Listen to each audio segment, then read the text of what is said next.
기도하겠습니다. 주님 은혜 감사합니다. 말씀에 인도받는 오늘 되기를 원합니다. 말씀의 역사를 보며 말씀을 이루는 걸음으로 인도받기를 원합니다. 성령 하나님께서 이른 아침에 새 힘을 더하여 주옵소서. 살아계신 주 예수 그리스도 이름으로 기도합니다. 아멘. 오늘 나눌 말씀은 로마서 4장 7절 8절 두 절의 말씀입니다. 제가 봉독하겠습니다.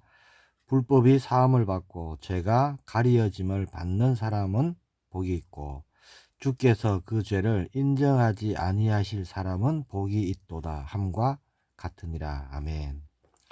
오늘 본문 말씀을 가지고요, 죄 사함에 대해서 말씀을 나누려고 합니다. 오늘 로마서 4장 7절 8절 말씀을 봤는데 복 있는 사람에 대해서 말씀하죠. 누가 복이 있죠? 불법이 사함을 받고 또 죄가 가리어짐을 받는 사람입니다. 그리고 주께서 그 죄를 인정하지 아니하는 사람, 그 사람이 복이 있다, 이렇게 말씀합니다. 죄사함은요, 사람의 힘과 노력으로 결코 해결할 수 없는 것입니다. 오직 하나님만이 하실 수 있는 것이 죄사함이죠. 그래서 죄사함을 받았다, 그 자체가 하나님의 큰 복을 받은 자가 되는 것입니다. 야고보서 1장 15절에 보면 욕심이 잉태한 적 죄를 낳고 죄가 장성한 적 사망을 낳느니라. 누구든지 죄에서 자유한 자는 없습니다. 육신의 몸을 입고 이 땅을 살아가는 동안 죄를 정복하고 다스릴 수 있는 사람이 없어요. 왜 그러느냐? 본질상 진노의 자녀로 태어나고 요한복음 8장 44절 너희 아비 마귀 말씀처럼 죄의 종로로 다며 살아가기 때문에 죄에서 자유하다, 그런 사람은 결코 한 사람도 없죠. 모든 사람이 죄인입니다. 그래서 결국은 죄값을 받게 되는 거예요. 죄값이 뭐죠? 사망이라고 말씀하고 있죠. 하나님 우리에게 그 죄에서 사함을 받는, 그래서 구원을 받는 믿음을 우리에게 주셨습니다. 하나님이 우리에게 주신 구원을 얻는 믿음 중에는요, 죄사함을 믿는 믿음도 포함되어져 있는 거예요. 즉 우리는 우리의 죄를 언제든지 하나님께 아뢰면 하나님은 그 죄를 사해 주신다는 것을 우리는 믿는 것입니다. 요한일서 1장 6절에서 10절 말씀입니다.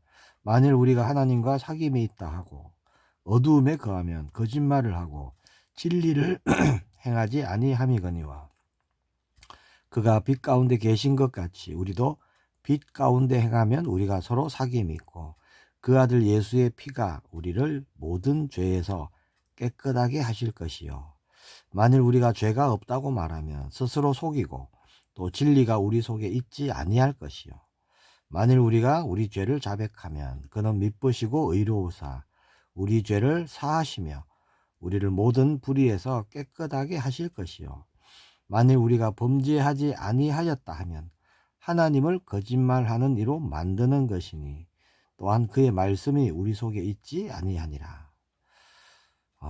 이 말씀해 보니까요, 자, 예수 그리스도의 피가 우리를 모든 죄에서 깨끗하게 하신다 말씀합니다.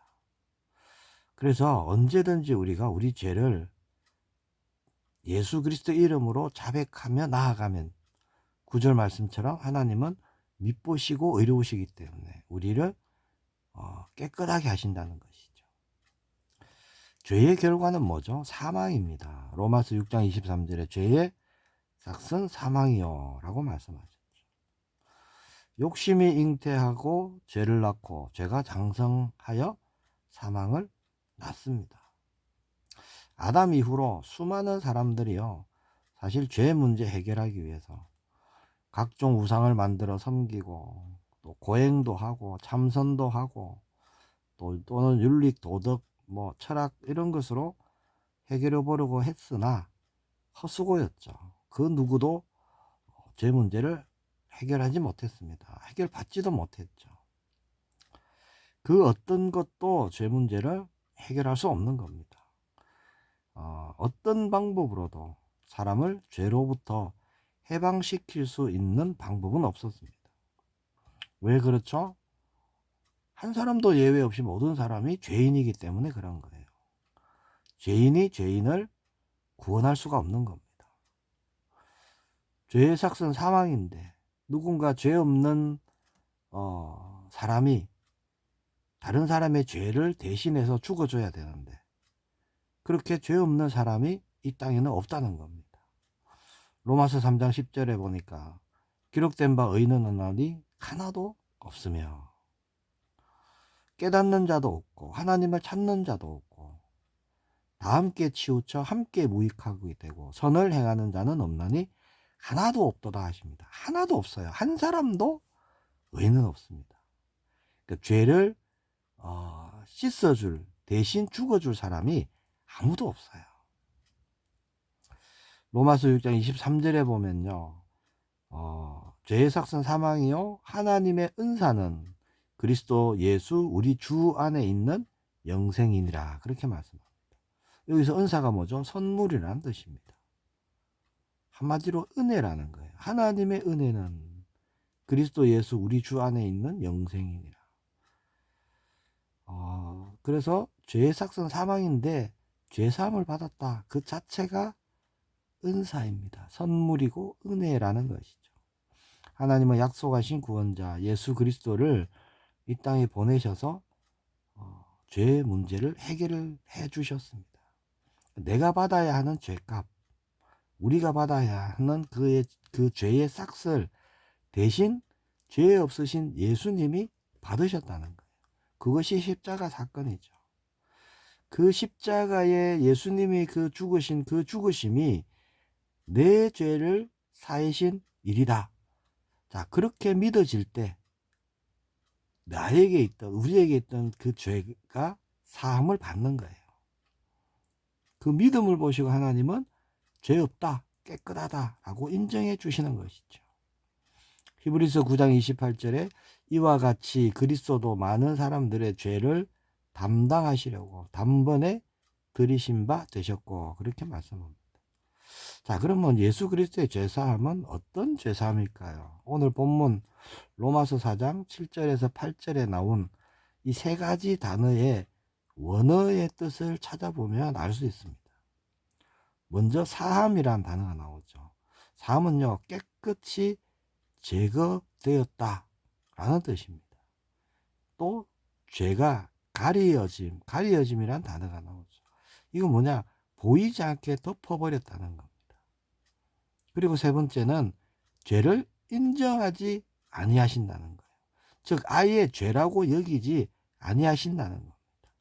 이게요 십자가에서 이루신 죄사함입니다. 그래서 예수 그리스도의 십자가의 보혈의 죄사함은요 완전한 죄사함이에요. 죄 자체를 아예 지워버리시고 온전히 덮어버리시고 또 죄로 여기지 아니하신다는 겁니다. 우리는 매일 그 죄사함, 하나님이 우리를 깨끗게 하시고 온전케 하시는 그 죄사함을 위해서 하나님 앞에 나아가고 자복하고 회개해야 됩니다.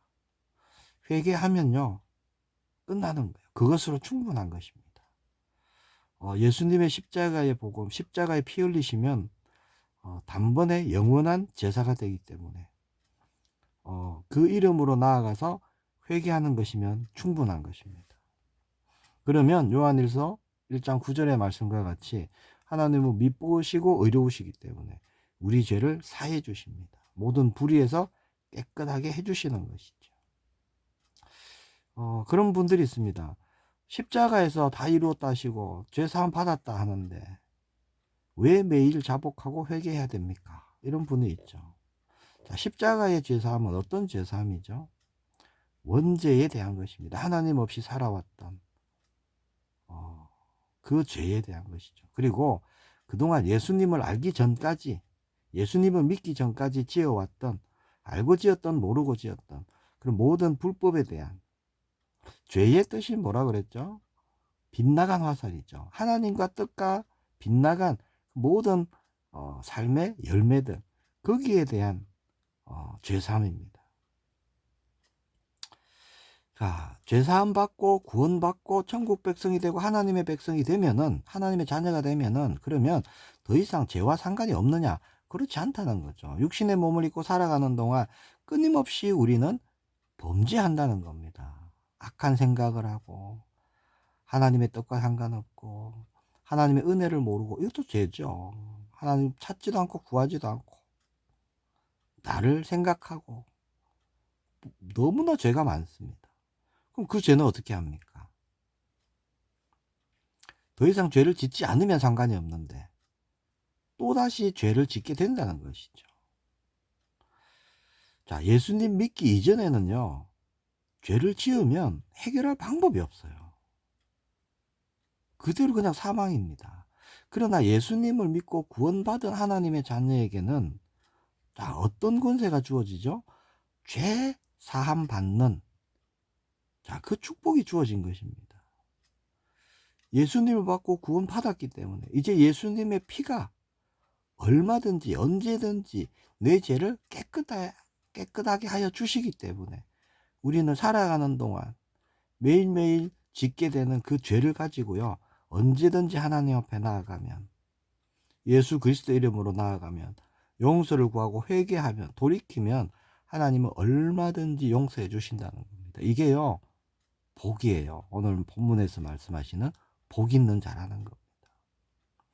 회개는 단순히 용서를 구한다, 그 차원을 넘어서는 겁니다. 내가 죄를 지었습니다, 내가 죄인입니다 라는 것을 인정하고 그 사실에 대해서 마음을 아파하고요, 다시는 그 죄를 반복하지 않도록 내 자신을 돌이키는 것입니다. 거기까지가 회개죠. 늘 똑같은 죄를 지으면서 늘 회개한다, 이거는 회개가 아니에요. 죄는요, 하나님과의 관계의 문제를 일으키는 것이기 때문에 결코 가볍게 생각하거나 간과해서는 안 되는 겁니다. 나는 얼마든지 죄 안 지을 수 있어, 그럴 수가 없어요. 사람은 연약한 존재입니다. 제가 좀 쌓이면 한 번에 회개하지, 이런 분도 계시더라고요. 사실 그것도 말이 안 되는 겁니다. 왜 그러느냐? 죄는요, 하나님과 소통 또 교제를 끊어버리는 거예요. 하나님과의 그 영적인 교제를 단절시켜버리는 겁니다. 그래서 죄가 있는 사람은요, 하나님 낯을 자꾸 피하게 돼요. 하나님을 찾지 않게 됩니다. 그리고 하나님이 주시는 은혜의 통로가 막혀버려요. 또 죄는 믿음으로 서지 못하게 만듭니다. 우리의 기도를 막아버립니다. 그래서 회개가 중요한 거예요. 아담과 하와 보세요. 범죄하자마자 하나님 낯을 피해서 숨어버립니다. 하나님은 얼마든지 무엇이든지 우리가 회개하며 나아갈 때 우리를 그대로 받아주시고요, 용서해 주십니다. 이것이 구원받은 자의 축복이에요. 하나님 자녀의 또 권세가 되는 겁니다. 죄 사함을 받는 자가 복 있는 겁니다. 그 죄가 덮여진 자가 복 있는 거예요. 그 죄를 기억하지 아니하시는 그 사람이 복 있는 사람. 죄 사함이 우리에게 날마다 일어나게 축복합니다. 그게 축복이에요. 이것도 내가 범죄했구나, 잘못했구나, 깨닫는 것도 은혜입니다. 사실은 내가 무슨 죄가 있어, 나 아무 잘못이 없는데, 깨닫지 못하는 사람들이요, 훨씬 더 많습니다. 우리는 죄를 이제는 정복하고 다스리는 그런 믿음의 사람으로 서기를 예수님으로 축복합니다. 기도하겠습니다. 주님 은혜 감사합니다. 죄사함의 은혜를 주신 주님을 찬양합니다. 이제는 죄를 정복하고 다스리는 걸음으로 인도받게 하여 주옵소서. 우리가 날마다 회개함으로 우리의 삶에 변화가 일어나게 하시고 믿음의 걸음을 가게 하시고 언제나 주님과 교제하며 소통하며 참된 임마누엘의 축복을 누리는 우리 모두가 되게 하여 주옵소서. 능히 하나님의 뜻을 이루는 우리의 남은 걸음으로 역사하여 주옵소서. 살아계신 주 예수 그리스도 이름으로 기도합니다. 아멘.